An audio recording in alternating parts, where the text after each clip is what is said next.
ಕೌಟುಂಬಿಕ ಕಲಹ, ಪತಿಯನ್ನೇ ಕಬ್ಬಿಣದ ಸಲಾಕೆಯಿಂದ ಹೊಡೆದು ಕೊಲೆ ಮಾಡಿದ ಪತ್ನಿ. ಜಿಲ್ಲೆಯ ನರಗುಂದ ತಾಲೂಕಿನ ರೆಡ್ದೆರನಾಗನೂರ ಗ್ರಾಮದಲ್ಲಿ ಪತಿಯನ್ನೇ ಕಬ್ಬಿಣದ ಸಲಾಕೆಯಿಂದ ಹೊಡೆದು ಕೊಲೆ ಮಾಡಿದ ಘಟನೆ ಬುಧವಾರ ನಡೆದಿದ್ದು, ಕೌಟುಂಬಿಕ ಕಲಹವೇ ಕೊಲೆಗೆ ಕಾರಣವೆಂದು ಶಂಕಿಸಲಾಗಿದೆ.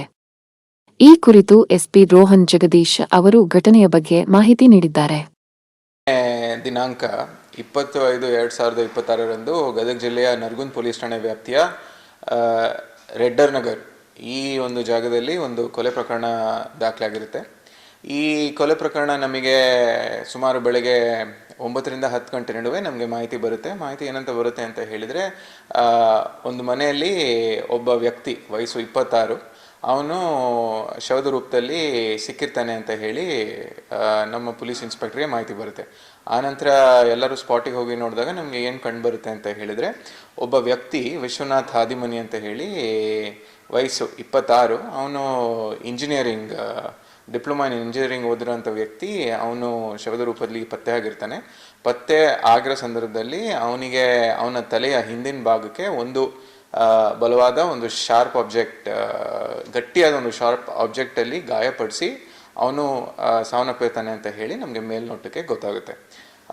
ಇದು ನಮಗೆ ಕಂಡಿದ್ದ ಕೂಡಲೇ ನಾವು ಇನ್ವೆಸ್ಟಿಗೇಷನ್ನ ಒಳಗೊಂಡ್ಕೊಂಡು ನಾವು ನಮ್ಮ ಸೀನಿಯರ್ ಕ್ರೈಮ್ ಆಫೀಸರ್ಸ್ ಮತ್ತು ನಮ್ಮ FSL ತಂಡವನ್ನು ಕೂಡಲೇ ಸ್ಪಾಟಿಗೆ ಕರ್ಕೊಂಡೋಗಿರ್ತೀವಿ.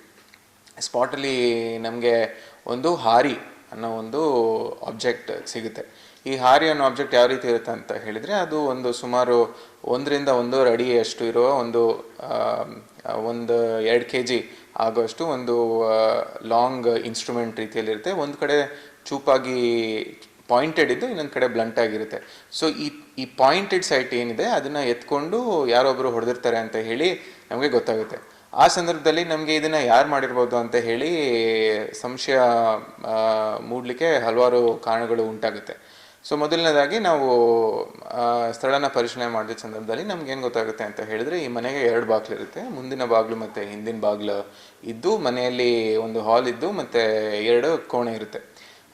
ಈ ಸಾವು ಉಂಟಾಗಿರೋದು ಒಂದು ಕೋಣೆ ಪಕ್ಕದಲ್ಲಿ ಈ ಯಾರು ಮೃತಪಟ್ಟಿರ್ತಾನೆ ಅವ್ರ ತಂಗಿ ಅದೇ ಕೋಣೆಯಲ್ಲಿ ರೀಸೆಂಟಾಗಿ ಮದುವೆ ಆಗಿದ ನಂತರ ಅಲ್ಲಿ ವಾಸ ಮಾಡ್ತಿರ್ತಾರೆ.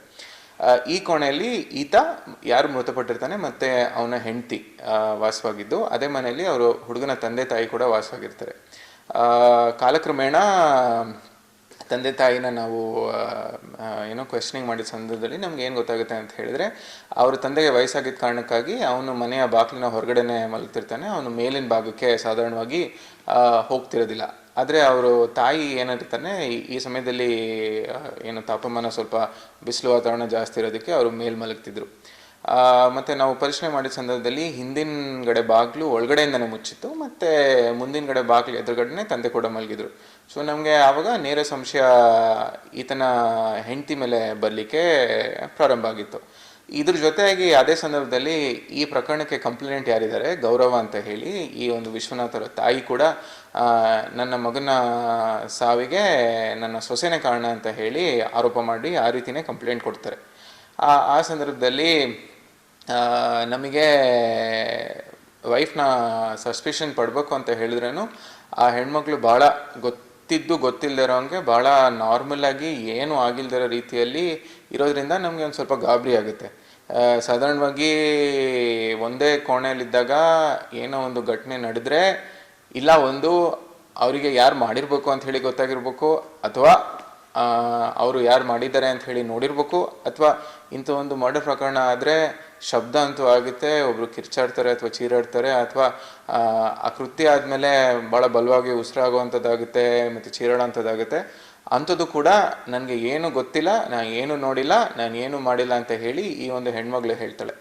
ಸೊ ಆವಾಗ ನಮಗೆ ಭಾಳ ಸಸ್ಪಿಷಿಯಸ್ ಆಗಿ ಉಂಟಾಗಿ ನಾವು ಇಂಟ್ರೋಗೇಷನ್ನ ಫರ್ದರ್ ಪ್ರೊಸೀಡ್ ಮಾಡಿ ಈ ಒಂದು ಲೇಡಿನ ಎಲ್ಲ ಆಯಾಮಗಳು ವಿಚಾರಿಸಿದಾಗ ನಮಗೆ ಈ ಲೇಡಿ ಯಾರಿರ್ತಾಳೆ, ಅವನ ಹೆಂಡತಿ ಕವಿತಾ ಅಲಿಯಾಸ್ ಶ್ವೇತಾ, ವಯಸ್ಸು 26, BCom ಓದಿರ್ತಾಳೆ ಈ ಹುಡುಗಿ. ಇಬ್ಬರೂ ಎಜುಕೇಟೆಡ್ ಇಂಡಿವಿಜುವಲ್ಸ್ ಆಗಿದೆ. ಈ ಹುಡುಗಿ BCom ಓದಿದವಳು. ಆ ಸಮಯದಲ್ಲಿ ಅವಳು ನಮಗೆ ನಿಜ ಬಿಚ್ಚಿಡ್ತಾಳೆ. ಸೊ ನಮಗೆ ವಿಚಾರ ಏನು ಹೇಳ್ತಾಳೆ ಅಂತ ಹೇಳಿದರೆ, ಈ ಹುಡುಗಿ ಇಬ್ಬರೂ ರಿಲೇಷನ್ಸ್ ಆಗಿರಬೇಕಾಗಿದ್ದು, ನೆಂಟರಲ್ಲೇ ಅವರು ಮದುವೆ ಆಗಿದ್ದು. ಸುಮಾರು ಒಂದು 4 ವರ್ಷಗಳ ಹಿಂದೆ ಇವ್ರದ್ದು 2022 ಫೆಬ್ರವರಿಯಲ್ಲಿ ಮದುವೆ ಆಗಿರುತ್ತೆ. ಮದುವೆ ಆಗಿದ್ದ ಸಂದರ್ಭದಿಂದನೂ ಈಗಿನವರೆಗೂ ಇವರಿಬ್ಬರಲ್ಲಿ ಭಾಳಷ್ಟು ವೈವಾಹಿಕ ಸಮಸ್ಯೆ ಇದ್ದು, ವೈಮನಸ್ಸಿದ್ದು, ಮತ್ತು ಕೌಟುಂಬಿಕ ಕಲಹ ಇದ್ದು ಅಂತ ಹೇಳಿ ಈ ಹೆಣ್ಮಗಳು ಹೇಳ್ತಾಳೆ. ಇವರು ತಂದೆ ತಾಯಿ ಏನು ಹೇಳ್ತಾರೆ ಅಂದರೆ, ಒಂದೊಂದ್ಸಲಿ ಇವರು ಜಗಳಾಡಿದ ಸಂದರ್ಭದಲ್ಲಿ ಇವರು ತವ್ರ ಮನೆ ಬಾಗಲಕೋಟೆ ಲಕ್ಷ್ಮೀನಗರಲ್ಲಿದೆ, ಅಲ್ಲಿ ಹೋದ್ಮೇಲೆ ಭಾಳಷ್ಟು ದಿನ ಬರ್ತಾನೆ ಇರಲಿಲ್ಲ ಅಂತ ಹೇಳಿ ಹೇಳ್ತಾರೆ. ಆ ನಂತರ ರೀಸೆಂಟಾಗಿ ಯಾರು ಮೃತಪಟ್ಟಿರ್ತಾನೆ ಹುಡುಗ, ಅವನ ತಂಗಿದು ಮದುವೆ ಇರೋ ಕಾರಣಕ್ಕಾಗಿ ಇವಳು ಖುದ್ದಾಗಿ ಯಾರು ಕರೀದಾನು ಇವಳು ಮನೆಗೆ ಬಂದಿರ್ತಾರೆ. ಮತ್ತು ಗಂಡ ಹೆಂಡತಿ ರೀತಿಯಾಗಿ ಇವರು ನೆನ್ನೆ ನೈಟ್ ಮನೇಲಿ ಇರ್ತಾರೆ. ಆ ಸಂದರ್ಭದಲ್ಲಿ ಇದರಲ್ಲಿ ಹಲವಾರು ಆ್ಯಂಗಲ್ಸ್ ನಮಗೆ ಸಂಶಯಕ್ಕೆ ಒಳಗಾಗುತ್ತೆ. ಒಂದು ಏನಿದೆ ಅಂತ ಹೇಳಿದ್ರೆ, ಒಂದು ಶಬ್ದ ಬರ್ದೇ ಇರೋ ಕಾರಣ, ಯಾಕೆ ಶಬ್ದ ಬಂದಿಲ್ಲ ಅಂತ ಹೇಳಿ ಆ ಸಮಯದಲ್ಲಿ ನಾವು ಇನ್ವೆಸ್ಟಿಗೇಷನ್ ಮಾಡೋ ಸಂದರ್ಭದಲ್ಲಿ ನಮಗೆ ಕೆಲವೊಂದು ಮಾಹಿತಿ ಲಭ್ಯ ಆಗುತ್ತೆ. ಮಾಹಿತಿ ಏನಂತ ಹೇಳಿದರೆ, ಈ ಒಂದು ವ್ಯಕ್ತಿ ಯಾರು ಮೃತಪಟ್ಟಿರ್ತಾನೆ ಅವನಿಗೆ ಒಂದು ಸ್ವಲ್ಪ ಮೆಂಟಲ್ ಡಿಸ್ಟರ್ಬೆನ್ಸಸ್ ಇದ್ದು, ಅವನಿಗೆ ಮಾನಸಿಕ ಒತ್ತಡ ಅಥವಾ ನಿದ್ರೆ ಬರ್ದೇ ಇರೋ ಕಾರಣಕ್ಕಾಗಿ ಅವನು ಹುಬ್ಳಿಯಲ್ಲಿ ಟ್ರೀಟ್ಮೆಂಟ್ ತೊಗೊತಿರ್ತಾನೆ. ಅದಕ್ಕೆ ಸಂಬಂಧಪಟ್ಟಂತೆ ಯಾವುದಾದ್ರೂ ಮಾತ್ರೆ ಅಥವಾ ವಿಚಾರವನ್ನು ಈ ಹೆಣ್ಮಗಳು ಬಹುಶಃ ನೈಟಲ್ಲಿ ಕೊಟ್ಟಿರ್ಬೋದು ಅಂತ ಹೇಳಿ ಒಂದು ಸಂಶಯ ಬಂದಿದ್ದು, ನಾವು ಇವಾಗಲೇ ಇವನ ಬಾಡಿಯಲ್ಲಿರೋ ವಿಸರನ್ನ ನಾವು ಪ್ರಿಸರ್ವ್ ಮಾಡಿ ಅದನ್ನು FSLಗೆ ಕಳಿಸಿರ್ತೀವಿ. ಸೊ ಅದು it is a investigation moot point at this point of time. So ಅದನ್ನು ನಾವು ಪರಿಶೀಲನೆ ಮಾಡ್ತಿದ್ದೀವಿ. ಎರಡನೇ ವಿಚಾರ, ಹೆಣ್ಮಗಳು ಏನು ಹೇಳ್ತಾಳೆ ಅಂತ ಹೇಳಿದರೆ, ಆಗಿನ ದಿನ ರಾತ್ರಿ ಅವರಲ್ಲಿ ಒಂದು ಡಿಸ್ಟರ್ಬೆನ್ಸ್ ಉಂಟಾಗಿರುತ್ತೆ ಸುಮಾರು 1ರಿಂದ 1:30 ನಡುವೆಯಲ್ಲಿ. ಆ ಸಮಯದಲ್ಲಿ ಅವಳಿಗೆ ಭಾಳಷ್ಟು ಕೋಪ ಮತ್ತು ಸಿಟ್ಟು ಬಂದು ಅವಳು ಈ ಒಂದು ಹಾರಿನ ತಗೊಂಡು ಬಲವಾದ ರೀತಿಯಲ್ಲಿ ಅವನ ತಲೆಗೆ ಹೊಡೆದು ಅವಳು ಈತ ಆ ಸಂದರ್ಭದಲ್ಲಿ ನರಳ್ತಾ ಇರ್ತಾನೆ ಅಂತ ಹೇಳ್ತಾಳೆ. ಮತ್ತು ಭಾಳ ಈ ಉಸಿರಿನ ಭಾಳ ಜೋರಾಗಿ ಎಳ್ಕೊಂಡು, ಮತ್ತು ಯಾವಾಗ ಈ ಪ್ರಾಣ ಹೋಗೋ ಸಂದರ್ಭದಲ್ಲಿ ಆಕ್ಸಿಜನ್ ಡಿಪ್ಲೀಷನ್ ಆಗೋದ್ರಿಂದ ಹೆಚ್ಚಿಗೆ ಆಕ್ಸಿಜನ್ ತೊಗೊಳ್ಳೋ ರೀತಿಯಲ್ಲಿ ಅವನು ಉಸಿರಾಡೋದನ್ನು ನೋಡಿ ಕೂಡ ಯಾರಿಗೂ ಹೇಳ್ದೆ ಅವಳು ಸಾಕ್ಷಿನ ನಾಶ ಪಡಿಸ್ಬೇಕು ಅನ್ನೋ ರೀತಿಯಲ್ಲಿ ಈ ಹಾರಿಗೆ ಏನೋ ರಕ್ತ ಹತ್ತಿರುತ್ತೆ, ಮತ್ತು ಅಕ್ಕಪಕ್ಕ ಏನಾಗಿರುತ್ತೆ, ಮತ್ತು ಒಂದು ಸ್ವಲ್ಪ ಎಲ್ಲೆಲ್ಲಿ ಬ್ಲಡ್ ಸ್ಟೇನ್ಸ್ ಬಿದ್ದಿರುತ್ತೆ, ಅದನ್ನು ಎಲ್ಲನೂ ಅವಳು ಹೊರಿಸ್ಲಿಕ್ಕೆ ಎಲ್ಲ ಪ್ರಯತ್ನ ಪಟ್ಟಿರ್ತಾಳೆ. ಮತ್ತು ಅವಳು ಹೊರಿಸೋದ್ರಲ್ಲಿ ಸಕ್ಸಸ್ಫುಲ್ ಕೂಡ ಆಗಿರ್ತಾಳೆ. ಮತ್ತು ಬೆಳಗಿನ ಜಾವ ಬಾಡಿ ಸಿಗಲಿಕ್ಕೆ ಮುಂಚೆ ಅವಳು ಕೂಡ ಸ್ನಾನ ಮಾಡಲಿಕ್ಕೂ ಕೂಡ ಹೋಗಿ ಎಲ್ಲ ಸಾಕ್ಷಿನ ನಾಶಪಡಿಸ್ಬೇಕು ಅಂತ ಹೇಳಿ ಅವಳು ಭಾಳ ಸಿನಿಮಾದ ರೀತಿಯಲ್ಲಿ ಒಂದು ಕೊಲೆ ಮಾಡಿ ತಪ್ಪಿಸ್ಕೊಳೋ ಅನ್ನೋ ರೀತಿಯಲ್ಲಿ ಅವಳು ನಟನೆ ಕೂಡ ಮಾಡಿರ್ತಾಳೆ. ಬಟ್ ಆದರೂ ಕೂಡ ಯಾವುದೇ ಒಂದು ಅಪರಾಧ ಕೃತ್ಯ ನಡೆಸಿದರೆ ಮತ್ತು ಒಂದು ಸೀನ್ ಆಫ್ ಕ್ರೈಮ್ನ ನೋಡಿದರೆ, ಯಾವುದೇ ಒಂದು ಅಪರಾಧದ ಒಂದು ರಕ್ತದ ಕಲೆ ಆಗಿರ್ಬೋದು ಏನಾದ್ರೂ ಅದನ್ನು ನಾಶ ಮಾಡಲಿದ್ದು ಮೇಲ್ನೋಟಕ್ಕೆ ನಾವು ಒರೆಸಿದ್ರೂ ಕೂಡ ಅದು FSLಲ್ಲಿ ನಮಗೆ ಗೊತ್ತಾಗುತ್ತೆ. ಸೊ ಅದರಲ್ಲಿ UV ರೇಸ್ ಆಗಿರ್ಬೋದು ಮತ್ತು ಅಲ್ಟ್ರಾವೈಲೆಟಲ್ಲಿ ನಾವು ನೋಡಿದಾಗ ಅದು ಫ್ಲೋರೆಸೆನ್ಸ್ ನಮಗೆ ಕಂಡು ಬಂದಿದ್ದು.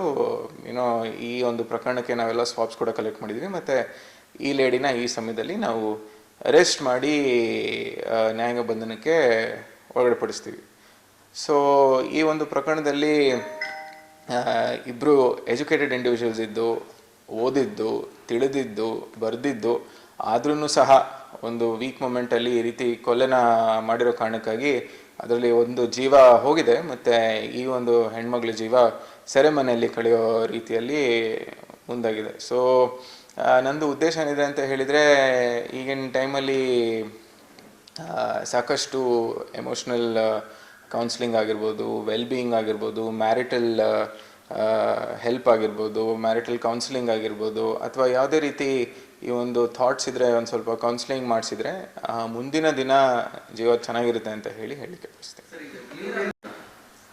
ಈ ಪ್ರಕರಣಕ್ಕೆ ಸಂಬಂಧಪಟ್ಟಂತೆ ನಮಗೆ ಈ ನೀವೇನು ಹೇಳ್ತಾ ಇದ್ದೀರಾ ಅನೈತಿಕ ಸಂಬಂಧ, ಅದರದ್ದು ಆ್ಯಂಗಲ್ ನಮಗೆ ಈ ಪ್ರಕರಣದಲ್ಲಿ ಈ ಸಮಯಕ್ಕೆ ಕಂಡು ಬಂದಿಲ್ಲ.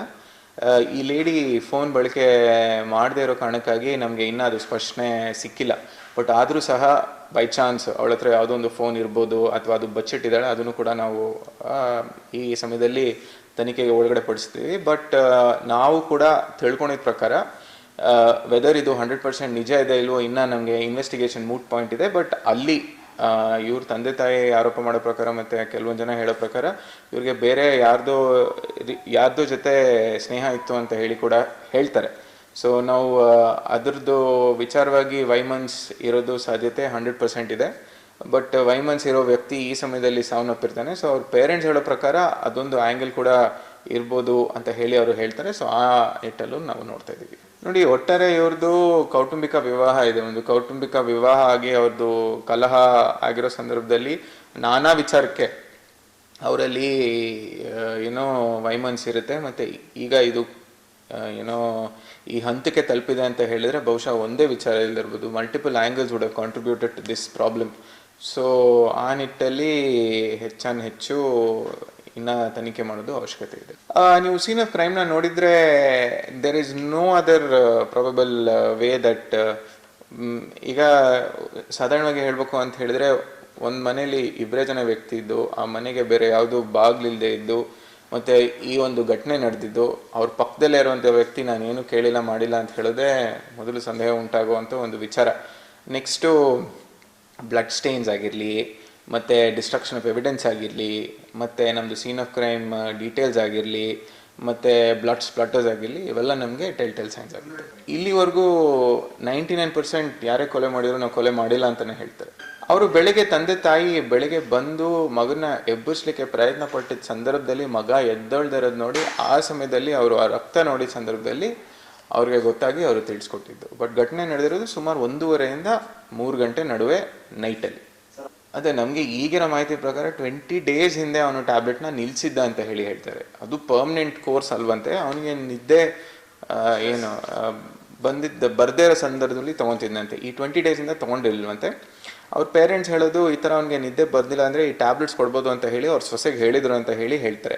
ಬಟ್ ವೆದರ್ ನಿನ್ನೆ ಅವಳು ಕೊಟ್ಟಿದ್ದಾಳ ಅಂತ ಹೇಳಿದರೆ ಅವನದು ಸ್ಟಮಕ್ ಸ್ಯಾಕಲ್ಲಿ ಅದು ನಮಗೆ ಗೊತ್ತಾಗುತ್ತೆ. ಸೊ ಅದನ್ನು ನಾವು ಪ್ರೆಸರ್ವ್ ಮಾಡಿ ಫೊರೆನ್ಸಿಕ್ ಇನ್ವೆಸ್ಟಿಗೇಷನ್ಗೆ ಕಳಿಸ್ಕೊಟ್ಟಿದ್ದೀವಿ. ಸೊ ಆ ಸಂದರ್ಭದಲ್ಲಿ ನಮಗೆ ಇದು ಎಕ್ಸಾಕ್ಟ್ಲಿ ಕೊಟ್ಟಿದ್ರೋ ಇಲ್ವೋ ಗೊತ್ತಾಗುತ್ತೆ.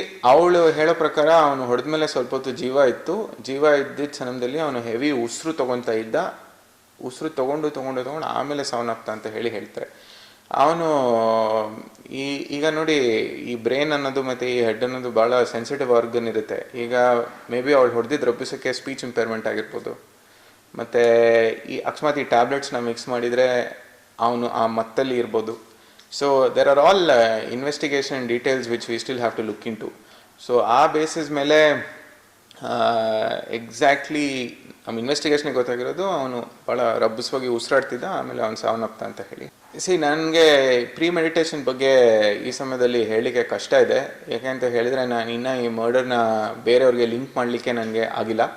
ಸೊ ಜಸ್ಟ್ ನೆನ್ನೆ ತಾನೇ ಆಗಿರೋದ್ರಿಂದ ನಮಗೆ ಇನ್ವೆಸ್ಟಿಗೇಷನ್ ಮಾಡಲಿಕ್ಕೆ ಕಾಲಾವಕಾಶ ಇದೆ. So we will get to the bottom of it. But ಈ ಸಂದರ್ಭಕ್ಕೆ ಅವಳು ಪ್ಲ್ಯಾನ್ ಮಾಡಿದಾಳ, ಪ್ರೀ ಮೆಡಿಟೇಷನ್ ಮಾಡಿದಾಳ ಅನ್ನೋದು ಹೇಳೋದು ನಾನು ಎಕ್ಸಾಕ್ಟ್ಲಿ ಈ ಸಮಯಕ್ಕೆ ಹೇಳಲಿಕ್ಕೆ ಬರಲ್ಲ. ಬಟ್ ಎಸ್, ಆಫ್ಕೋರ್ಸ್ ಮೋಟಿವ್ ಅಂತೂ ನಾನು ರೂಲ್ ಔಟ್ ಮಾಡಲಿಕ್ಕೆ ಆಗಲ್ಲ. ಸೊ ಆ ಬೇಸಿಸ್ ಮೇಲೆ ನಾವು ಫರ್ದರ್ ಇನ್ವೆಸ್ಟಿಗೇಷನ್ ಮಾಡ್ತೀವಿ. ಇವರು ಹೇಳೋ ಪ್ರಕಾರ ಅವ್ರದ್ದು ಮದುವೆ ಇರೋ ಕಾರಣಕ್ಕಾಗಿ ಅವಳು ಸ್ವಯಂ ಪ್ರೇರಿತವಾಗಿ ಬಂದಿದ್ದಾಳೆ ಅಂತ ಹೇಳ್ತಾರೆ. ಮದುವೆಗೆ ಬಂದಿರ್ತಾಳೆ ಅಂತ ಹೇಳಿ. ಯಾರು ಈ ಕೋಣೆ ಪಕ್ಕದಲ್ಲಿ ಒಂದು ಕೋಣೆಯಲ್ಲಿ ಈ ಡಿಸೀಸ್ಡ್ ತಂಗಿ ಮಲಗಿರ್ತಾರಲ್ಲ, ಅವ್ರದ್ದು ಮದುವೆಗೆ ಬಂದಿರ್ತಾರೆ. ಬಟ್ ಇವಳು ವೆದರ್ ಮದುವೆಗೆ ಈ ಥರ ಮಾಡಬೇಕು ಅಂದರೆ ಬಂದಿರ್ತಾಳೋ ಇಲ್ವೋ ಗೊತ್ತಿಲ್ಲ. ವೆದರ್ ನೆನ್ನೆ ಉದ್ವೇಗಕ್ಕೆ ಒಳಗಾಗಿ ಮಾಡಿರ್ತಾಳೆ ಅಂತ ಹೇಳಿ ಅವಳು ಹೇಳೋದು. So those aspects are being checked.